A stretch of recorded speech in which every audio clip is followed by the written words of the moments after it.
한 주 동안 너무 떨어가지고 드디어 몸살이 나서 목이 조금 갔습니다. 네. 원래 더 깨꼬리 같은 목소리인데 이해하시고 들으셨으면 좋겠습니다. 반갑습니다. 여러분 평안하시죠? 네, 드디어 5월이 왔습니다. 5월 하면 가정의 달이라 그런지 온 세상에 그냥 저절로 사랑이 막 샘솟는 것 같아서 참 반가운 달입니다. 오늘 어린이 주일이어서 2층에서도 이벤트를 많이 했습니다. 그래서 아이들과 함께 어린이 주일을 축복하면서 2층에 온 가득 웃음소리가 넘쳐나는 시간을 가졌거든요. 이렇게 되면서 5월 하면 정말 따뜻하다, 행복하다 이런 느낌들이 많이 있는데 더구나 5월 1일이 공휴일이어서 가족들을 만나는 시간들이 더 가까워져서 여러분 안에도 즐거운 일이 가득하셨으리라고 생각이 듭니다.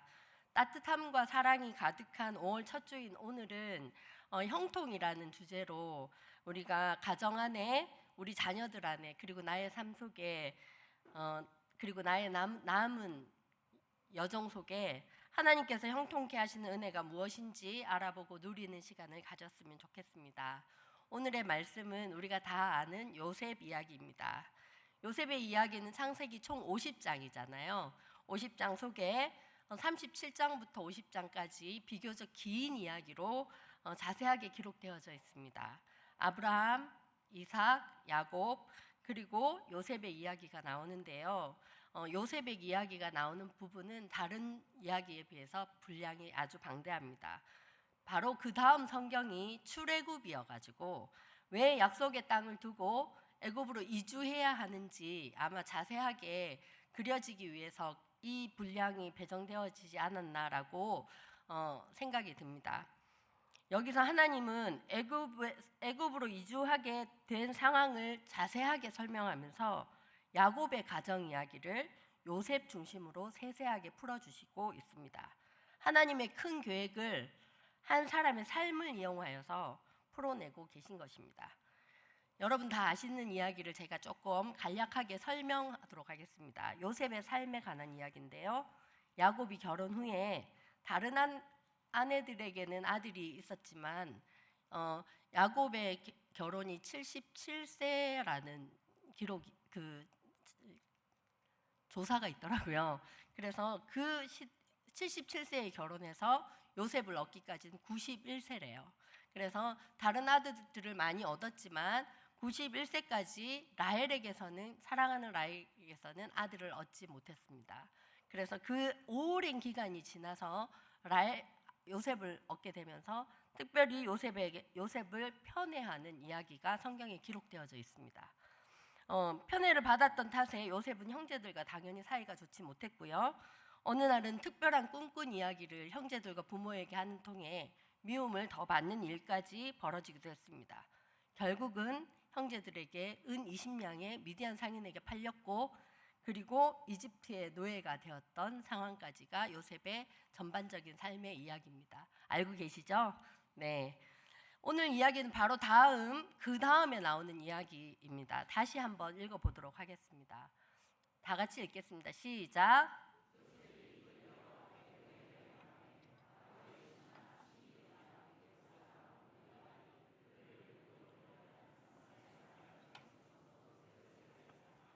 네, 본문을 다시 한번 살펴보자면 요셉은 팔렸고 끌려갔고 다시 팔리는 삶으로 이집트에서 삶이 시작되어진 것입니다. 그런데 성경은 그 다음 표현이 전혀 어울리지 않는 말로 표현하고 있습니다.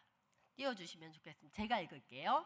여호와께서 요셉과 함께 하심으로 그가 형통한 자가 되어 그의 주인 애굽 사람의 집에 있으니 큰 가문의 족장의 아들로 태어났습니다. 갖은 사랑을 받으며 편애까지 받으며 살던 요셉의 삶은 사실은 애굽으로 이주한 이후에 어디에 봐서도 하나님의 형통은 없어 보였습니다. 그런데 하나님은 그 삶에 형통이라는 단어를 사용하고 계십니다. 그래서 제가 형통의 사전적 의미도 찾아보았죠. 어떻게 나와 있냐면 모든 일이 뜻한 바와 같이 잘 되어지고 번영한다는 뜻이랍니다. 즉 일이 순조롭게 풀리고 목적이 이루어지는 상태를 말하는 것입니다. 그러면 아무래도 그렇다면 성경적 의미의 형통과 그리고 사전적 의미의 형태는 조금 다른 것 같습니다. 그렇죠? 그래서 성경에서 말하는 형통의 의미를 우리는 지금부터 살펴볼 텐데 우리가 그것을 어떻게 받아들여야 할지 곰곰이 고민하면서 살펴보도록 하겠습니다. 첫 번째, 형통한 삶은 여호와께서 함께 하시는 삶입니다. 너무나 명확하게 본문에서 꼭 집어서 형통은 여호와께서 함께 하심이라고 정의하고 있습니다. 전혀 형통해 보이지 않는 삶인데 성경은 형통이라는 단어로 요셉의 새로운 삶을 열고 계신 것입니다.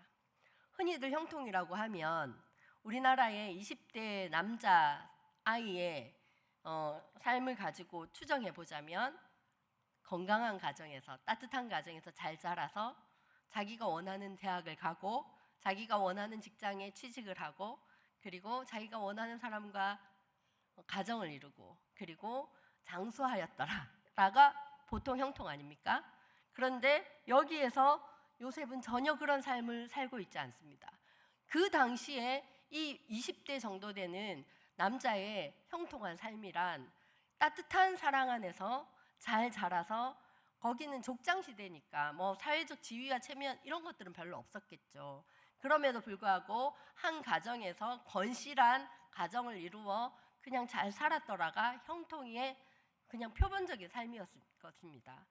성공을 했다면 좋은 양치기 정도 아니면 다윗처럼 좋은 군사 정도 되었겠죠. 그런데 여기서 요셉은 풍요롭던 삶, 안정된 삶에서 정도가 아니고 집안에서 쫓겨나는 정도도 아닌 노예로 팔려가는 신세로 전락하게 된 것입니다. 자존심 가장 센 20대의 청년이 이유를 알 수 없는 고난으로 전락했던 것입니다. 형통이라는 말보다는 전락이 더 맞지 않습니까? 그런데 이 상황에서 보면 하나님의 형통은 상황과는 참 별 상관이 없는 듯해 보입니다. 요셉 인생에서 가장 바닥이었다고 말할 수 있는 노예 상황에서 하나님은 형통이라는 카드를 들고 지금 말씀하고 계시니까요. 요셉은 이 상황에서 이 상황이 어떻게 받아들여졌을까요? 쉽게 자기가 지금 노예로 팔려가고 이런 상황이 받아들여졌을까요?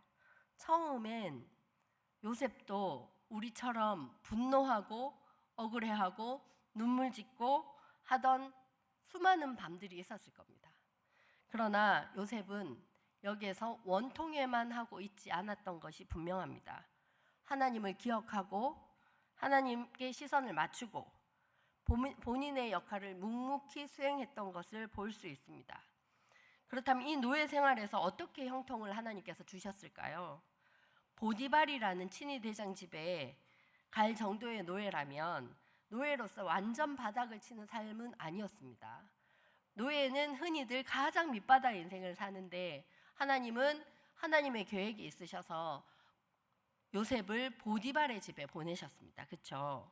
노예라는 단어에 집중하다 보면 팔려온 상황에 집중하다 보면 하나님께서 내게 행하신 일들을 놓쳐버릴 수 있지만 하나님이 함께 하시고 하나님께서 일하신 것을 보면 거기서도 하나님께서 개입하셨다는 것을 볼 수 있는 것입니다. 우리가 흔히들 바닥을 치는 가운데 던져질 때가 있습니다. 내가 그렇게 노력하고 원했음에도 불구하고 원하는 대학에 들어가지 못하는 경우가 있든지 관계가 틀어지든지 사업에 실패하든지 그리고 가족에 좋지 않은 문제가 계속 끊임없이 일어나든지 내가 전혀 컨트롤할 수 없는 그런 상황들이 계속 벌어질 때가 있습니다. 네. 그러나 그런 것 자체로 하나님께서 함께 하시지 않는다라고 말할 수 없다는 것입니다. 하나님의 형통은 우리가 절망적인 그 상황에서 바로 하나님의 형통은 빛을 발하는 것입니다. 내가 상상하지 못하는 방법으로 우리의 길을 여시는 분이 바로 하나님이신 것입니다. 문제는 하나님께서 함께 하신다는 것을 인정하고 요셉처럼 하나님께 시선을 고정한 채 거기에 맞는 삶을 살아가는 것이 중요합니다. 요셉이 하나님께 하나님이 함께 하셨음을 인정하는 말은 요셉의 대화 곳곳에 그 증거가 나와 있습니다. 요셉은 노예로 팔려가 보디발의 집에서 일하게 되었습니다. 거기서 주저하지 않고 그는 주인조차 요셉과 하나님이 함께 하시는구나 라고 고백하며 말할 수 있을 정도로 하나님 앞에서 살았습니다. 주저앉지 않았습니다. 원망만 하고 있지 않았습니다. 묵묵히 자기의 할 일을 하고 있었습니다. 감정만으로 살지 않았다는 말이죠. 그랬더니 요셉을 가정총무로 삼고 그에게 모든 것을 위탁할 정도로 오히려 요셉은 거기에서 신임을 받는 상태로 갔습니다. 그런데 거기서 계속 승승장구할 수 있었으면 참 좋았겠지만 하나님은 그 다음 걸음을 예비해 두셨습니다.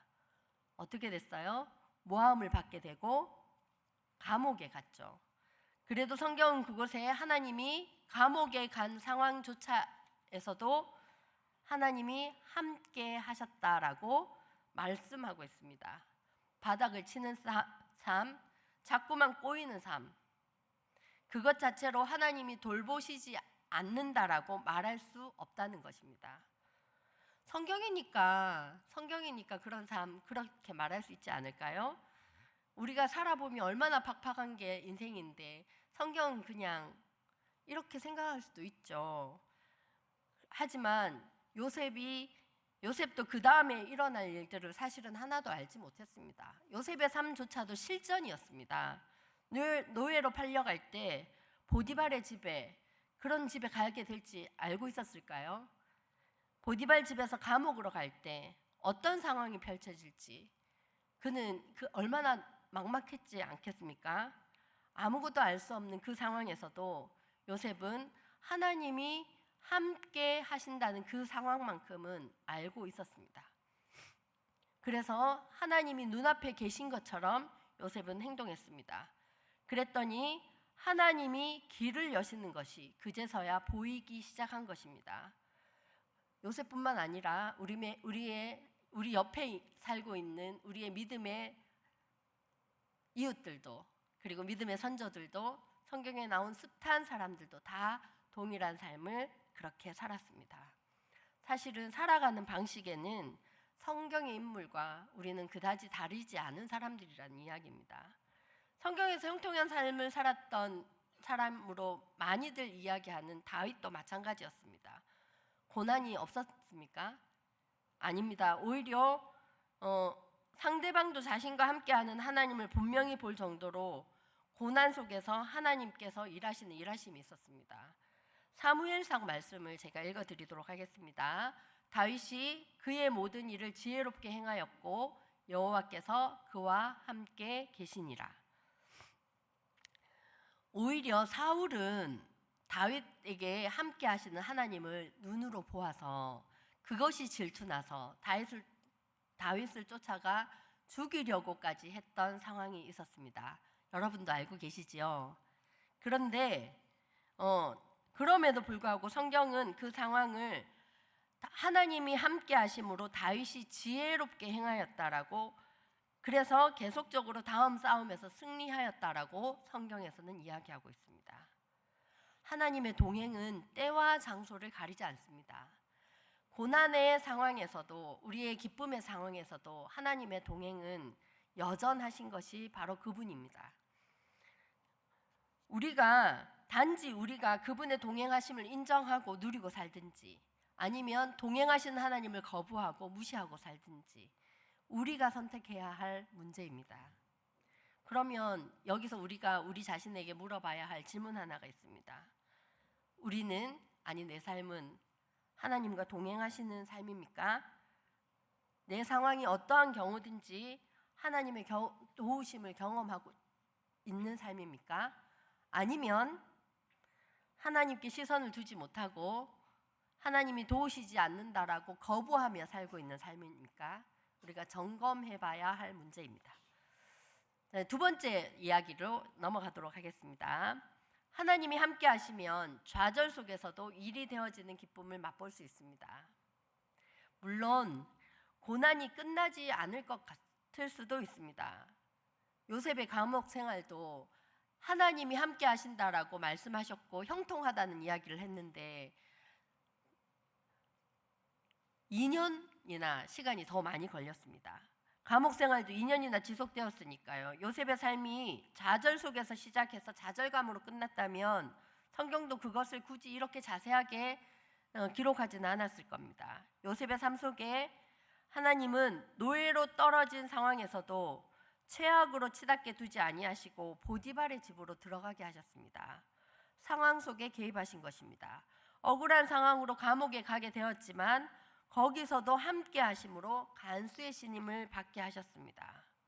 여기서 중요한 것, 요셉은 이 상황에 자기 혼자가 아니라 하나님이 함께 하시는 것을 깨닫게 된 것입니다. 상황이 절망으로 치닫는 것 같지만 아주 넘어지게 하지는 않는 그 하나님의 손길을 요셉은 알고 있었습니다. 그리고 그가 하나님의 사람임을 분명하게 드러내었습니다. 보디발이 그의 성실함을 보고 보디발 역시 하나님께서 요셉과 함께 하시며 돌보신다는 것을 알았다라고 기록하고 있으니까요. 요셉은 어떻게 이렇게 하나님이 함께 하시는 것을 알게 되었을까요? 저는 어릴 때 교육의 힘이라고 생각합니다. 요셉은 어릴 때 아버지의 무릎에서 들었던 하나님을 기억해냈을 겁니다. 야복 강가에서 만났던 하나님, 베델에서의 하나님, 아버지가 숱하게 들려주셨던 그 많은 이야기들이 요셉의 삶의 고난 곳곳에서 기억이 났을 거라고 생각합니다. 아버지 야곱의 하나님이 더 이상 아버지의 하나님이 아니라 자신의 하나님으로 경험하는 순간이 바로 이 순간들이었을 것입니다. 처음에는 이해되지 않았지만 분명 하나님에 대한 기억, 감사, 그리고 기도 응답 등이 경험되어졌을 것입니다. 그리고 그것이 쌓여 기쁨이 되었을 것이고요. 감사로 이어지는 그런 삶을 살고 있었을 것입니다. 죄악을 이길 힘도 주시고 피할 길도 내시는 아버지의 하나님, 나의 하나님, 이런 하나님을 체험하는 일이 계속 이어졌을 거라고 생각합니다. 하나님께서 함께 하셔서 삶 속에 관여하시는 그 기쁨을 요셉은 맛보았기 때문에, 알았기 때문에 그 억울한 시간들이 그렇게 마냥 억울하지만은 않았을 것입니다. 묵묵히 버텨낼 수 있을 정도로 하나님은 계속적으로 힘을 공급해 주셨을 거라고 생각합니다. 내 옆에 하나님이, 우리 권사님의 하나님이, 우리 목사님의 하나님이 나의 하나님이 되는 그 순간, 그리고 수많은 믿음의 선배들의 하나님이 내 하나님이 되는 그 순간의 그 경험들이 계속 쌓이다 보면 우리는 힘들지만 그 경험들이 삶의 굳은 살이 되어 살아가게 하고 하나님을 신뢰하게 되는 건 분명합니다. 우리 교회 안에도 감사하게도 이런 모임들이, 이것을 위하여 조직되어진 모임들이 정말 많습니다. 그중 한 모임인 마더와이즈가 지난주에 수료를 하였거든요. 저희는 단지 7주간 모임을 했습니다. 그런데 한 7년을 모임한 것처럼 저희들 모여가지고 수료식을 하는데 소감문을 발표하면서 다 같이 울었습니다. 소감문을 모두 받아서 제가 한 장 한 장 다 읽어보았는데요. 그 짧은 한 장의 소감문 안에 많은 자매들이 내가 그동안 그렇게 노력해서 남편을 바꾸고자 하였는데 바뀌지 않더니, 내가 말씀대로 조금 변했더니 내 남편이 변하더라고요 라는 말과 함께 내가 말씀대로 살아보니 내 마음에 알 수 없는 기쁨이 충만해졌어요. 내가 작은 소리지만 기도해보니 하나님이 내 기도를 듣고 계신 것이 확인이 되더라고요 라는 그 소중한 소감들이 가득 차 있었습니다. 비단 마더와이즈만 그랬겠습니까? 우리 교회 수많은 구역 모임 안에, 수많은 티 모임 안에, 수많은 양육 모임 안에, 새생명 안에, 그리고 제가 하고 있는 우리 사랑하는 제자훈련 모임 안에 이런 이야기로 가득 차고 있음을 믿어 의심치 않습니다. 이런 경험들이 쌓여서 영적 근육들이 단단해지면 요셉만큼은 아니더라도 삶의 굴곡 앞에서도 꿋꿋하게 하나님을 신뢰하는 그런 우리가 되지 않나 생각해 봅니다. 하나님이 함께 하심을 받아들이고 그분의 마음을 따라 움직이는 그 걸음에는 상황을 이길 만한 기쁨을 반드시 주시는 분이 우리 하나님이십니다.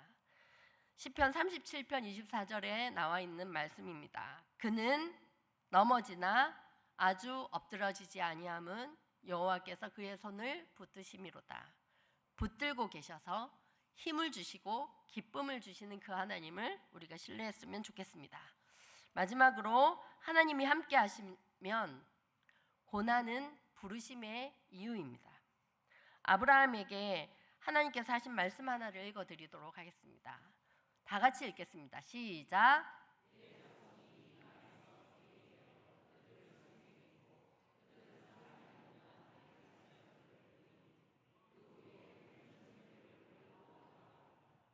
네, 제가 좀 중약해서 적어드렸는데요.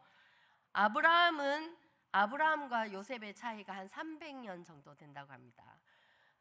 요셉이 움직이기 전에 300년 전에 이미 아브라함에게 하나님이 약속을 하셨는데 내 자손을 수많은 별들보다 더 많게 하리라 약속하셨잖아요. 그런데 그 약속과 함께 뭐라고 말씀하셨냐면 내 자손이 이방에서 객이되어 400년 동안 괴롭힘을 당할 거야. 그 후에 그곳에서 큰 재물을 이끌고 나올 거야 라는 약속을 주셨습니다. 놀랍지 않습니까? 요셉은 이후에 300년이 지난 사람입니다. 그런데 요셉은 이 말씀을 과연 기억하고 있었을까요? 기억했을 수도 있고 기억하지 못했을 수도 있습니다. 요셉의 기억과는 상관없이 하나님이 여러분들이 아시는 대로 출애굽을 행하셨던 것은 알고 계시지요. 출애굽을 하려면 뭘 했냐면 애굽으로 이주해야 합니다. 이사해야 합니다. 하나님이 왜 이렇게 이스라엘 민족을 애굽으로 이주시키셨나 자세히는 알지 못하지만 목사님들이 풀어주신 이야기가 엄청 많겠지만 제가 간략하게 요약을 해서 말씀드리면 이 당시에 기근을 해결하기 위해서 이스라엘 백성도 아니죠. 70여 명 정도 되는 한 가족을 모조리 애굽으로 이주시키셨습니다. 둘째로는 하나님의 약속을 이루시기 위해서 이주시키셨습니다. 아브라함에게 하신 방금 읽어드린 약속을 이루시기 위해서 강제로 상황을 만들어서 하나님이 이사를 시키신 거죠. 사실 가나안이라는 땅에서 이스라엘 백성이 70여 명 되는 이 이스라엘 백성이 큰 민족이 되기까지는 너무 힘든 일이 많다고 합니다.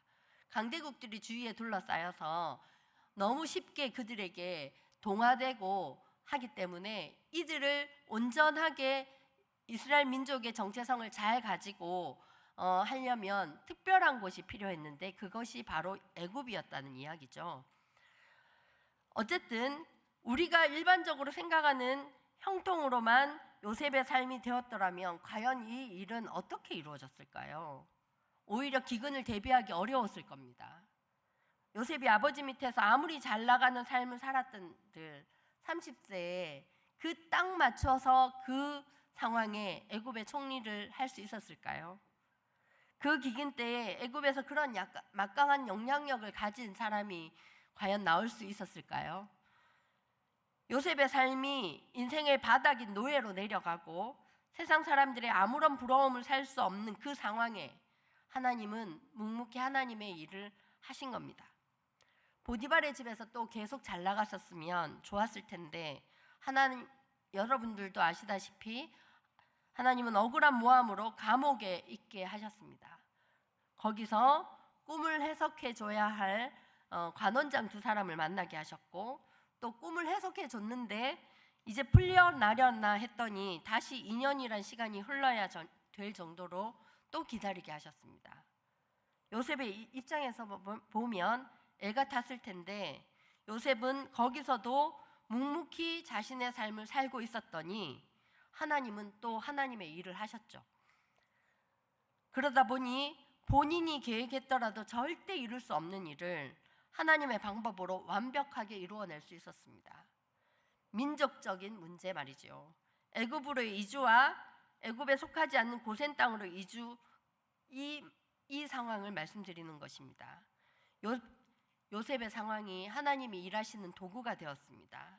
자신의 고난 속에서 하나님께 시선을 두고 자기는 묵묵히 살고 있었을 뿐인데 하나님은 요셉을 사용하셔서 하나님의 계획인 민족적 문제까지 이루어 주신 것입니다.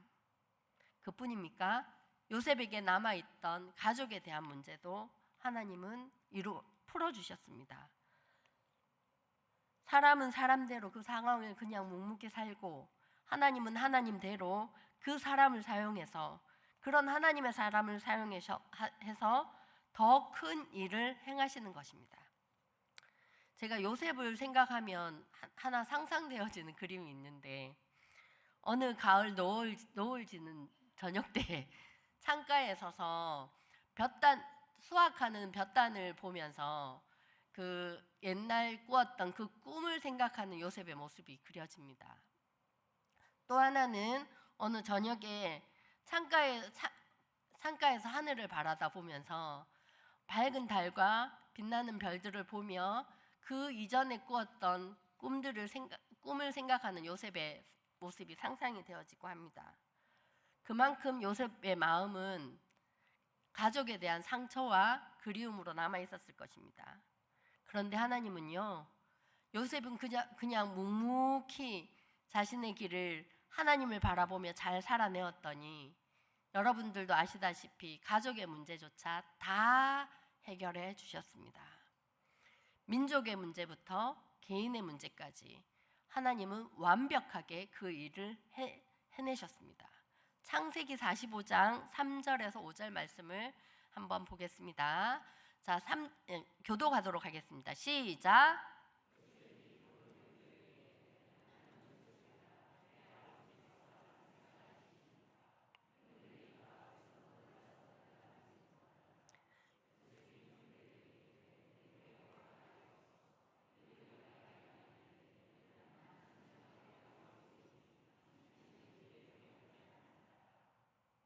당신들이 나를 이곳에 팔았다고 해서 근심하지 마소서, 한탄하지 마소서. 하나님이 생명을 구원하시려고 나를 당신들보다 먼저 보내셨나이다. 네, 형제들이 오히려 더 겁먹고 있지 않습니까? 이 상황이 맞나? 우리가 팔아넘긴 요셉이 정말 저 요셉인가? 얼마나 두렵고 무서웠겠습니까? 그런데 요셉은 말씀에서 보면 어느 하나 상처 남지 않고 완벽하게 그것을 마음에서 응어리가 풀어진 채로 형제들을 만나는 것을 볼 수 있습니다. 물론 여러 절차를 걸쳐서 말이지요. 그리고 요셉의 아버지 야곱이 죽고 나서 형제들이 또다시 겁먹고 있을 때 요셉은 또다시 이 고백을 형제들에게 전합니다. 걱정하지 마세요. 하나님께서 나를 이곳에 보내신 것은 이 모든 것을 대비하기 위함이었습니다. 제가 여러분들의 모든 가족을 잘 책임지겠습니다. 마음에 응어리가 남고 있다면 이런 고백은 하지 못했을 거라고 생각이 듭니다. 시간이 지나면 괜찮겠지, 시간이 해결해 줄 거야라는 말을 저는 그닥 신뢰하지 않습니다. 고난 앞에서 특별히 말입니다. 어떤 고난을 어떻게 받아들이냐에 따라서 사람이 달라지는 것을 참 많이 보았는데요. 어떤 사람은 큰 고난을 지나고 나면 이 사람은 혼자 이겨보려고 애를 많이 쓰고 혼자만의 에너지로 지내다 보니 어쩌면 당연스럽게 그 사람에게는 깡만 남아있는 경우를 보았습니다. 그래서 억척스럽다고 말하고요, 강팍하다고 할 정도로 힘겨워하는 것을 본 적이 있습니다.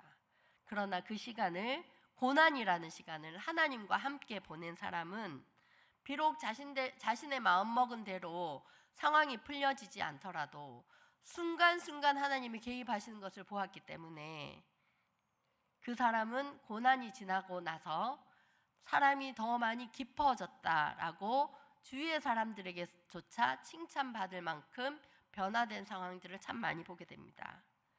훗날 우리가 성경을 가지고 아주 오랜 시간이 지나서 지금 현재 우리 말입니다. 지금 요셉의 상황을 다 이해하고 있지 않습니까?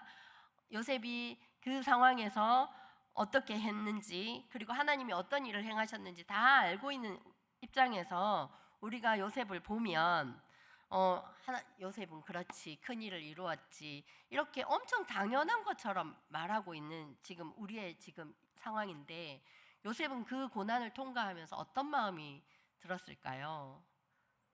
참 감사하게도 요셉은 순간순간마다 혼자 이겨내지 않고 하나님이 함께 하심으로 순간순간마다 하나님의 도우심을 경험하고 지냈었습니다. 그래서 요셉은 가족의 모든 상황들을 완벽하게 그 응어리가 풀어질 수 있을 정도로 하나님이 그 마음을 만지시고 말랑말랑하게 하셔서 결국은 사실 오히려 이전보다 더 가까워진 형제 관계를 누릴 수 있게 된 것 같습니다. 요셉은 그 모든 것 뒤에 뭐라고 고백했냐면 결국은 하나님께서 하셨습니다 라는 고백을 하고 있습니다. 우리도 마찬가지로 우리의 상황을 다 이해할 수 없지만 요셉처럼 우리의 시선을 하나님께 고정하고 묵묵히 하나님과 함께 그 길을 걸어가다 보면 제대로 가고 있을 뿐만 아니라 하나님의 부르심대로 살고 있을 수 있는 그런 삶 살 수 있지 않을까요? 시편 23편 4절입니다. 내가 사망의 음침한 골짜기로 다닐지라도 해를 두려워하지 않을 것은 주께서 나와 함께 하심이라. 주의 지팡이와 막대기가 나를 안위하시나이다. 시편 기자도 동일하게 이야기합니다. 사망의 음침한 골짜기 다닐지라도 해를 두려워하지 않을 것은 하나님께서 나와 함께 하시고 주의 지팡이와 막대기가 나를 가르치시고 인도하실 것이기 때문에 나는 두렵지 않습니다. 과거의 삶에서도 미래의 삶에서도 동일하게 적용되어지는 말씀인 것 같습니다. 5월은 가정의 달입니다. 이른 양 찾기의 달입니다. 그렇죠? 그래서 우리 오전에도 광고를 했듯이 어른들은 사랑과 행복의 초대라는 이름으로 사랑하는 잃어버린 사람들을 찾고, 아이들은 우리 교회에 놀러와라는 이름으로 교회 문턱을 낮춰서 교회가 행복한 곳, 환영받는 곳, 그리고 무엇보다 교회는 나를 기다리는 분이 있는 곳이라는 인식을 심어주기 위해 행사들이 계획되어지고 있습니다. 저도 역시 여러분들 기억하실지 모르겠지만 아주 어릴 적에 우리 교회 한 번만 오세요 했던 구호 때문에 저희 온 가족이 교회에 정착한 케이스인데요. 지금까지 제가 하나님 때문에 그런 행사들 때문에 행복하게 하나님을 잘 섬기며 살아가고 있습니다. 저와 같은 사람들이 많이 일어났으면 좋겠습니다. 이 행사들을 통해서 교회 주변의 이웃들이 다시 교회로 발걸음을 하게 되고 우리 아이들이 이 교회 안에서 행복하게 자라는 그런 꿈을 꿔보게 됩니다. 요셉 같은 사람들이 참 많이 생겼으면 좋겠는데 그러려면 교회에 와야 되지 않겠습니까? 우리 모두 함께 행복해질 수 있도록 이 일에 열심을 내었으면 좋겠습니다. 마무리하겠습니다. 그리스도인의 삶의 형통, 그리스도인이 행복해질 수밖에 없는 그 이유는 바로 하나님이 함께 하시기 때문입니다.